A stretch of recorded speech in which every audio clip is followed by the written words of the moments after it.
SIR से संबंधित, voter list से संबंधित जो काम हुआ, तो हमारे जीरो बजटिंग के साथ हमारे विद्यालयों के स्टाफ के साथियों ने जो बीएलओ के रूप में उन्होंने काम किया है, सरकार का एक पैसा भी नहीं लगा है, अपने स्वयं के मोबाइल, स्वयं के डाटा के आधार पे पूरे देश में सबसे शानदार काम अपने राजस्थान के बीएलओ ने किया है।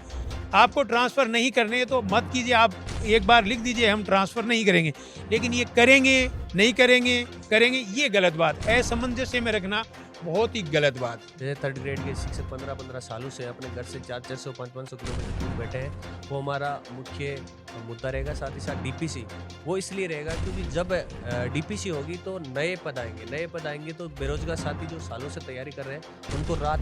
पहले तो मैं सरकार के 2 साल के अवसर के ऊपर हमें उम्मीदें थी कि सरकार अपने 2 साल के कार्यकाल में जो अपने मैनिफेस्टो में जो कहा गया था शिक्षा से संबंधित, उन चीज़ों को किया जाए। जैसे विशेष करके मेन जो बिंदु है कि कर्मचारी की हित और हमारे जो विद्यार्थी हैं उनको किस प्रकार से गुणवत्ता शिक्षा दी जा सके, उसकी दिशा में सरकार को काम करना चाहिए। और ये पार्ट टाइम काम नहीं बल्कि फुल टाइम काम है, क्योंकि इस पर किया गया आज का एक एक रुपया है वो भविष्य के लिए निवेश के रूप में होगा, क्योंकि इन विद्यालयों में पढ़ने वाले जो हमारे बच्चे हैं वही देश का कल और भविष्य बनेंगे।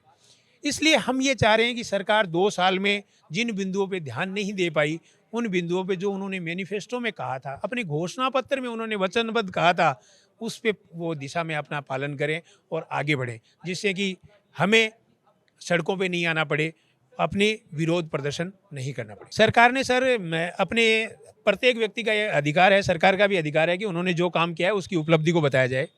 हम उपलब्धियों की प्रशंसा करते हैं। विशेष करके शिक्षा विभाग के द्वारा पिछले 2 साल में 15 करोड़ से अधिक राजस्थान में पौधे, जिसके हरियालो राजस्थान और माँ के नाम एक पौधे के तहत लगाए गए, उसमें सबसे महत्वपूर्ण योगदान रहा वो शिक्षा विभाग का रहा। इसके अभी हाल में ही अभी नवंबर दिसंबर में आप लोगों ने देखा होगा एसआईआर से संबंधित, वोटर लिस्ट से संबंधित जो काम हुआ, तो हमारे जीरो बजटिंग के साथ हमारे विद्यालयों के स्टाफ के साथियों ने जो बीएलओ के रूप में उन्होंने काम किया है, सरकार का एक पैसा भी नहीं लगा है, अपने स्वयं के मोबाइल, स्वयं के डाटा के आधार पे पूरे देश में सबसे शानदार काम अपने राजस्थान के बीएलओ ने किया है वो काम। लेकिन हम ये चाह रहे हैं कि हमारा मूल काम है वो शिक्षा का है। हमारा विद्यार्थी जो क्लास में आ रहा है उसको किस प्रकार से पढ़ाया जाए, किस प्रकार से उसको अच्छी शिक्षा दी जाए, जिससे कि वो अपने भविष्य को सुनहरा बना सके। अभी आपकी मेन मांग क्या है सरकार से? सर मेन मांग जो भी सरकार ने अपने मैनिफेस्टो में कहा है कि हम ट्रांसफ़र पॉलिसी लाएंगे, हम नियमित रूप से भर्ती करेंगे, नियमित रूप से डीपीसी करेंगे, विद्यालयों के अंदर स्टाफिंग पैटर्न लागू करेंगे और विद्यालयों की जो शिक्षा है उसको गुणवत्ता युक्त बनाया जाएगा।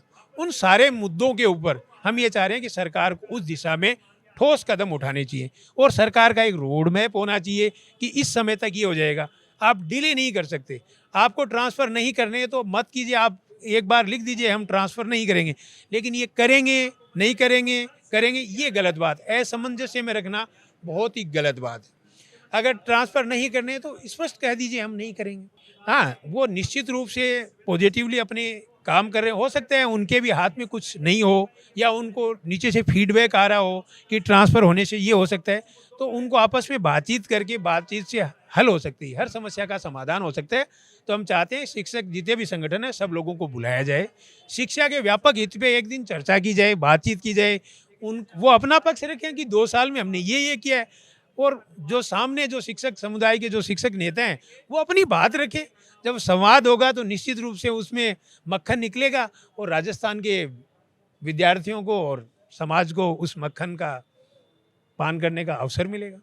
अब आपकी आगे की क्या रणनीति रहने वाली है? देखो, पहला ये है कि हम सरकार को आज इस प्रेस वार्ता के माध्यम से केवल ये बताया है कि आप जो कह रहे हो इस बात के साथ साथ हमारी बात को सुना जाए, और निश्चित रूप से यदि सुना नहीं जाएगा तो ये जो आपको हल्का सा जो धुआं दिखाई दे रहा है वो कल बड़ी लपटों के रूप में कहीं भी किसी तक भी जा सकता है। जो संगठन है इसके संगठनात्मक ढांचे को और मजबूत करने के लिए ये आज प्रेस कॉन्फ्रेंस रखी गई है। साथ ही साथ जो है शिक्षा विभाग से जुड़े तमाम जो मुद्दे हैं, जो ट्रांसफ़र हो, चाहे वेतन विसंगति हो, चाहे डीपीसी हो, चाहे नई भर्तियों का कैलेंडर हो, या काफ़ी साल से जिस विभाग में खासकर शिक्षा विभाग में नई भर्तियां नहीं आई है तो उनकी मांगों को लेकर हमने ये जो है अपना पूरा का पूरा आपको ये पत्र दिया है। इसमें आपको सारी चीज़ें मिल जाएगी, सशर्त लिखी हुई है कि कौन कौन सी हमारी प्रमुख मांगें हैं। तो इन मांगों को लेकर जो है आज ये मुख्य कारण था प्रेस वार्ता का। आप हमें मुख्य मांगे बताएंगे एक देखिए, सबसे बड़ा मुद्दा तो अभी आप सभी को पता है, वैसे न्यूज़ों में चलता रहता है कि ट्रांसफ़र जो पॉलिसी है, जैसे थर्ड ग्रेड के शिक्षक 15-15 सालों से अपने घर से 400-400 500-500 किलोमीटर दूर बैठे हैं, वो हमारा मुख्य मुद्दा रहेगा। साथ ही साथ डीपीसी, वो इसलिए रहेगा क्योंकि जब डीपीसी होगी तो नए पद आएंगे तो बेरोजगार साथी जो सालों से तैयारी कर रहे हैं उनको राहत मिलेगी। इसके अलावा कंप्यूटर अनुदेशकों की और वरिष्ठ कंप्यूटर जो है उनकी भी मांगे हैं कि उनका कैडर निर्धारित हो, उनकी वेतन विसंगतियाँ दूर की जाए, साथ ही साथ उनका पदनाम जो है वो चेंज हो। उनके साथ साथ जो विशेष शिक्षकों की भर्ती है, काफ़ी समय से आई नहीं है। डिप्लोमा अपनी डिग्री करके बैठे हैं बेरोजगार साथी, तो हमारी मांग रहेगी कि उनके लिए भी नई भर्ती निकाली जाए। और भी कोई मुद्दे जुड़े हुए हैं मुद्दे शिक्षकों देखिए से रिलेटेड? देखिए मुद्दे तो जितने भी मुद्दे पेंडिंग में चल रहे हैं उन तमाम मुद्दों को हम एक साथ लेके चलेंगे। हमारे मांग पत्र में आपको दे दिया जाएगा। अभी लिखे हुए हैं सारे, लगभग 15 से 20 तत्कालीन जो ज्वलनशील मुद्दे हैं उन पर हम पूरा संगठन जो है मिलकर लड़ेगा। साथ ही साथ यदि सरकार हमारी मांगे नहीं मानेंगे तो हम आंदोलन की राह भी पकड़ेंगे। पहला हमारा जो प्रयास रहेगा वो संवाद रहेगा। इससे आगे की और कोई रणनीति रहने वाली है? रणनीति देखिए, हमारी अपन जो है मांगे शिक्षा विभाग से जुड़ी तमाम मांगों को हम सरकार तक पहुंचाएंगे, संवाद के माध्यम से हल कराने का प्रयास करेंगे, फिर ज्ञापन के माध्यम से, चाहे ब्लॉक स्तर हो, चाहे राज्य स्तर हो, चाहे जिला स्तर, तमाम स्तर पर हम प्रयास करेंगे कि ज्ञापन के माध्यम से सरकार हमारी सुने। फिर भी नहीं सुनेंगे तो शहीद स्मारक तैयार है।